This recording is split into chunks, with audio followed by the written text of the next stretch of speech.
राज्यातील शाळा 5 डिसेंबरला बंद राहणार आहे। शिक्षक आणि शिक्षकेतर संघटनांनी शाळा बंद आंदोलनाची हाक दिली आहे।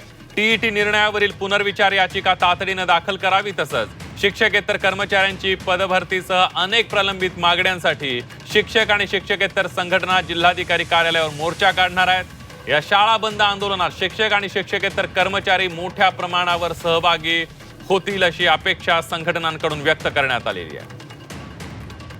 सरकारने टीईटीच्या संदर्भातलं घेतलेलं धोरण हे चुकीचं आहे।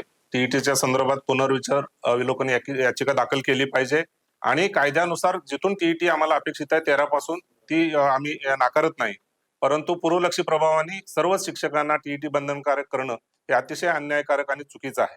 त्याचबरोबर कर्मचाऱ्यांची भरती होत नाही, शिकवायला मुलांना शिक्षक नाहीत, ऑफिसमध्ये काम करायला लेखनिक नाहीत, प्रयोगशाळेत प्रयोगशाळा सहाय्यक नाही आणि आताच सरांनी सांगितल्याप्रमाणे चतुर्श्रेणी कर्मचाऱ्यांची तर 52,000 पदं लॅप्स केलीत।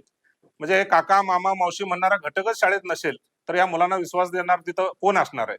त्यांच्यासाठी आम्ही अग्रणी भूमिका ठेवली आहे। उलट आमचं म्हणणं आहे प्रत्येक शाळेमध्ये एक महिला सेविका आणि पुरुष सेवक तर कंपल्सरी असलाच पाहिजे।